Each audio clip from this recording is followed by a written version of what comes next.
Have you guys ever wondered why Honkai Star Rail is making team building more and more restrictive? Well, I have. In today's video, I'll break down my entire theory behind why I believe Honkai Star Rail's team building structure is becoming more and more like Genshin Impact. That's a wonderful thing, by the way. For what it's worth, most of the community understands team building as either hypercarry or dual DPS, and that one's technically my fault. As I've continuously stated, either of those are not the only way to play the game. However, I do understand that hypercarry is a lot easier to invest in because, quite frankly, you don't need to build anyone else. Unfortunately for you, all of that is changing in version 2.0. For the most part, I'll do my best to break this down into 3 basic teams, or at least their basic functions. And I'll do this by comparing Genshin Impact teams that are pretty dominant in the meta versus Honkai Star Rail teams that I could try and equate them to in somewhat relevancy. Huge shout outs to Rihu, by the way, for helping me get the actual Genshin Impact footage, because most of you know I don't play Genshin anymore. Starting this off is going to be the Hyper Bloom Alhaitham team, which is Bloom is kind of like DOT,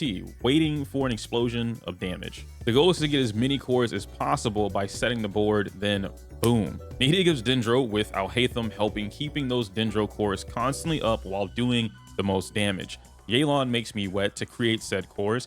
Kuki puts a shock to your system, turning it all into Hyper Bloom. Compared to HSR, Black Swan's Arcana can be looked at as cores. Kafka, or any other DOT applicator for this matter, works like Yelan and Kuki, where they stack the cores as much as possible in order to explode. Mei is like Nihida here.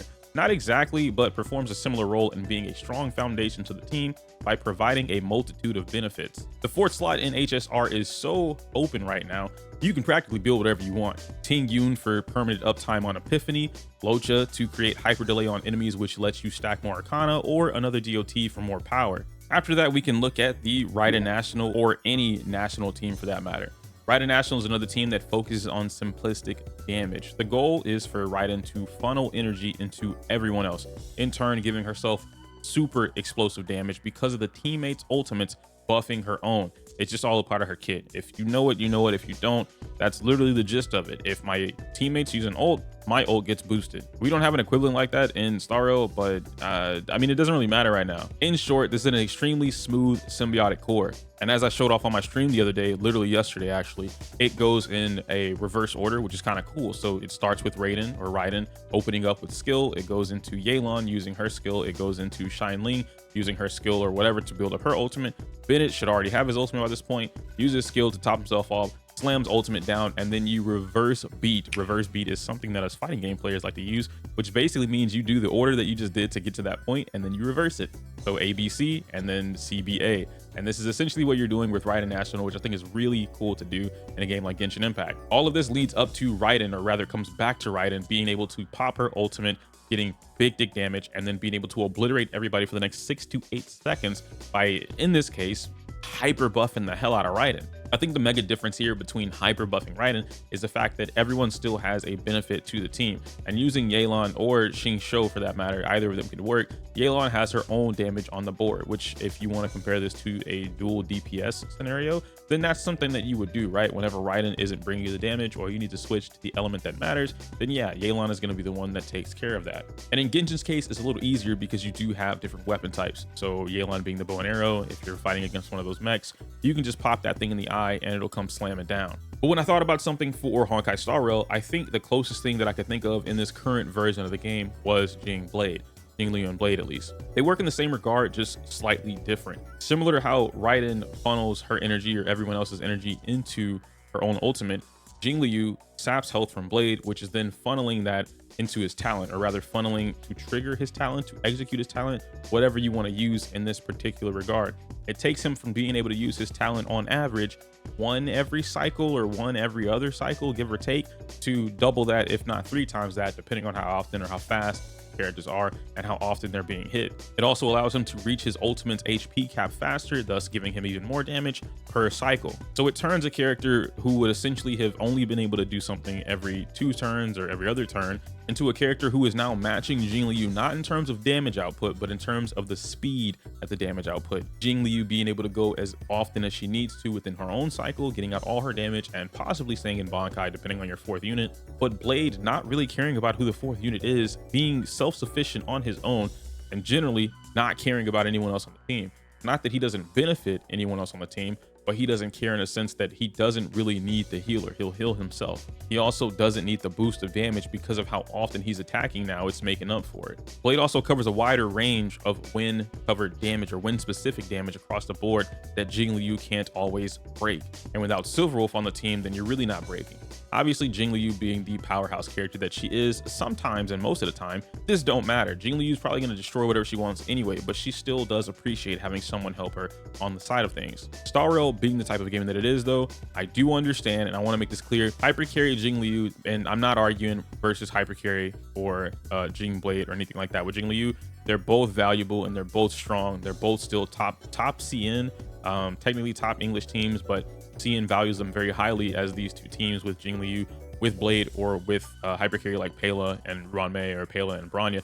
Really just depends, but both of them are pretty much top. It ultimately comes down to what the MOC has available for it. If it's weak to wind and ice, then you see a lot of people using Jing Liu and Blade. If the enemy is only weak to wind, then you see a lot of people forcing Jing Liu and then using Blade to make up for the weakness break so that Jing Liu doesn't have to worry about that once they get broken. And if it's not, then it's just purely ice and they don't see a need for Blade, then they just put Pela on the team. I think the general idea behind Raiden National could be something closer to hyper carry, if you will. I think that not all the characters, when it comes to this and Star Rail at least, not all hyper carries perform the same way, and it's getting to a point where hyper carry is becoming a set number of support characters, those being Tingyun, Asta, maybe Pela. I guess I wouldn't even say maybe Pela, definitely Pela, but maybe Bronya or maybe Mei. I say maybe on those last two because not everybody has Bronya, and a lot of people skip Mei in order to go for Sparkle, and they now regret it. But that's neither here nor there. One of the last teams I want to mention in this video is going to be the Ayaya Freeze, or Ayaka Freeze, but you know, we call her Ayaya. That's going to consist of Ayaka, Shinha, Kokomi, and Kazuha. Some of these things can be changed, but this is the general go-to team for Ayaka Freeze. And I think this team's goal is pretty straightforward. Get everything wet and then freeze it. We have an equivalent like this in Star Rail, but it's not as strong. And so I don't want people to look at these teams as an idea of like, oh yeah, we're comparing these based off damage. Ayaka is the best in the game because blah, blah, blah, blah, blah. But you know, Yanqing isn't.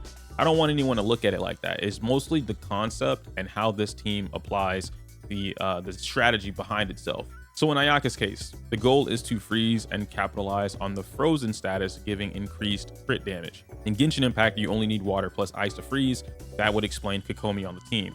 Shinha not only freezes, but she also provides damage buffs for Ayaka to take advantage of. Kazuha then groups everyone together while also recycling the freeze effect on new enemies because Kokomi is constantly making everyone wet with her skill. Ayaka dishes out incredible burst damage against the frozen enemies without fear of them hurting her because they're blocks of ice. Star Rail doesn't have elemental reactions, so you just need to worry about effect hit rate to make it happen. Misha, Japard, Mei when she breaks, March 7th, and even Yanqing can make this happen on command.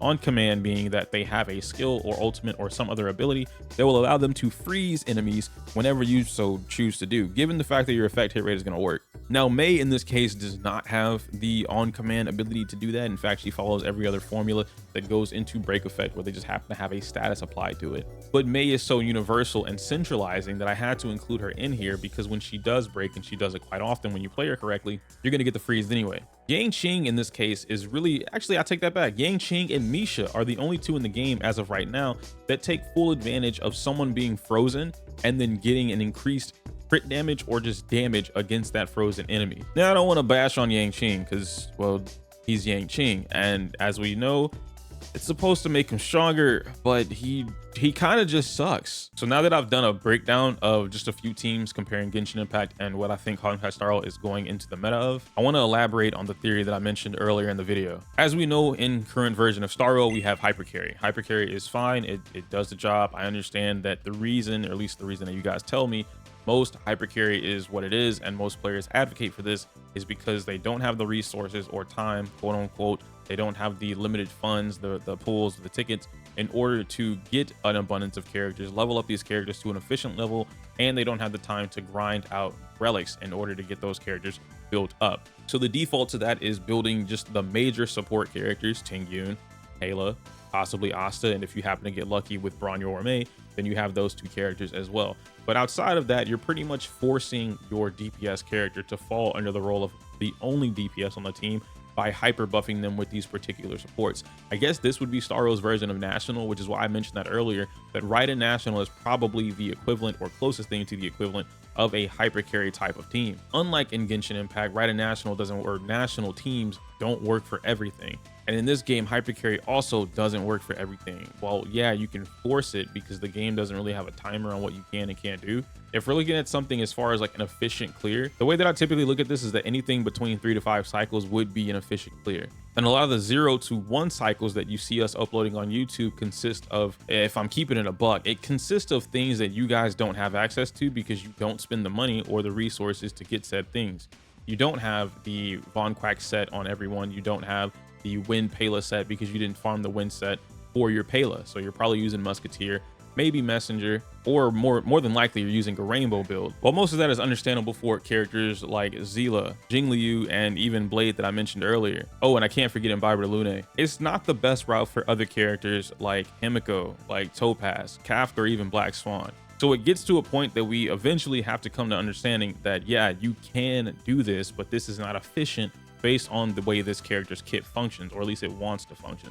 Himiko is always my go-to example of that because her kit literally tells you, hey, break the enemy as much as possible with other people helping you break so that I can use my talent as often as possible because that's where most of my damage is. But we don't really look at her that way, do we? So now we get into the initial problem that I was mentioning for a solid majority of my last videos, as well as my last streams. Star Rail is moving away from this meta, not because they don't want you to use hyper carry and they think hyper carry is bad. It's crazy to think that. They're moving away from this for probably sales, if we're keeping it honest. I don't want to say who I'm going to talk about in the immediate moment, but I will mention that a lot of dreams have been going around lately and a lot of the community is freaking out. They're not freaking out about the character herself. They're freaking out about what this character requires to reach that damage potential, which as of right now, that damage potential is literally the strongest in the game. You could call it power creep, but I have a whole different argument against that. Because Swan was another really good example of this, where Kafka or Swan had a lot of questions. Hey, if I get Kafka, do I need Swan? Hey, if I want Swan, do I need Kafka?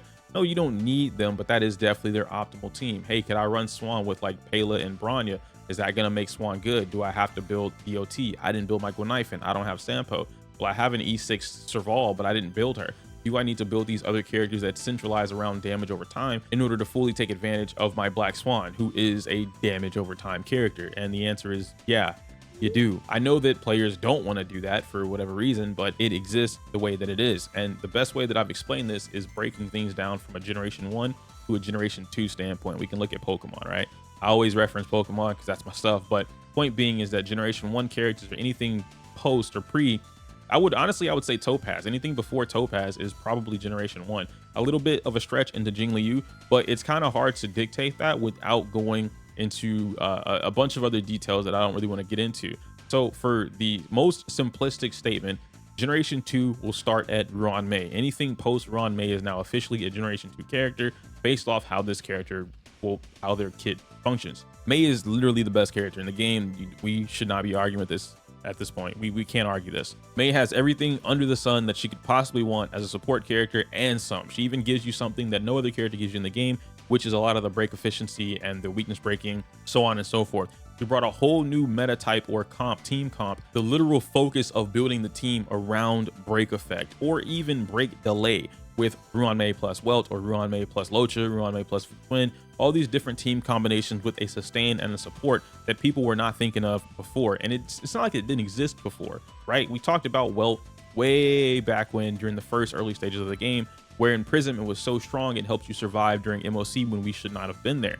As we got more and more gear or more characters, we leveled up, those type of combos or team strategies became obsolete, not because they were bad, but simply because we would brute force our way through whatever we wanted. You have other teams, Himiko and Topaz, who work fluidly together. I don't think that's the proper term, smoothly. They work smoothly together, right? Smooth like butter. And there's no way I'm gonna forget Dr. Numby, okay? Topaz and Dr. Ratio is huge. They work together. Playing Dr. Ratio in a hyper carry comp, which is like, yeah, it works, but hey, you could really take advantage of the fact that not only does Topaz boost her own damage, but she also boosts Dr. Ratio's damage, and she adds something on top of that. And so yeah, you can get into the whole E1 S1 debate, if you will, but Topaz as a character is going to allow her and him do a significantly large chunk of damage in comparison to do something else. And this is under the pretense that you're actually building these characters the way that they should be. Now we're going into, as I mentioned before, a character that I will not name, and the community is flipping balls about what this character requires, i.e. 2 specific types of characters. I won't say the characters either, but there are specific types of characters that this unit requires as of right now in order to get the biggest dig damage in the game. And I mean the biggest. It's kind of nice, bro. If that's not the biggest telltale sign that the game is telling you, hey, I'm this character and you need to build me with this team aspect in mind, this particular team comp or strategy or whatever, you need to build me this way. You can alter it however you want to. As a sacrifice, you lose this much damage. As a sacrifice, you don't gain this extra bit. You don't reach my full potential by not having 1, 2, 3 on the team. And I think that's the best, if we're talking about brute force, that might be the best brute force way for them to do that. There's another character that's coming out around the same time as this character, and that character also falls under a certain category, but now they are the best, or one of the best. They're right there competing with the best in terms of sustaining. But it's not for everyone, right? Like, sustains don't work on every single team, even though we've pushed this agenda that all sustains work on every team. When, sure, I guess if you're lasting in a 0-1 cycle, they're gonna sustain it no problem. But if you're looking for that character to actually be utilized for what they do, then no, they don't work on every team. And I think that works for every character in the game. Moral of the story, I think if more players start looking at the game as a team-based game and looking at what units do, reading their kit and understanding how to build these teams in a team-based aspect, honestly, you might just have a lot more fun with the game. I don't even want to tell you that you would do more damage, because that's not what I'm not even looking at it from a damage perspective. I think I'm looking at it more so from an aspect perspective. Mind you, the current top 5 teams in the game are only one of them is hyper carry, and technically it's a Raiden national. Like, I want to say that, but it's not a Raiden. I don't know how to explain it. You know what? I'll tell you what. I'll make a video of the top 5 teams, and then you can see exactly what I'm talking about. And when it's ready to go, and you happen to watch this video, you can check that out up here. No, this one over here. It's over here on this bubble. I can't say I'm gonna use your outro because it's inappropriate for YouTube. Let me know how you feel about this idea, this topic, this conversation, this theory, if you will. And yeah, come follow me on Twitch. Watch me on Twitch. I want partner, and they won't give it to me. Actually, I haven't applied again, but whatever. Smell you later.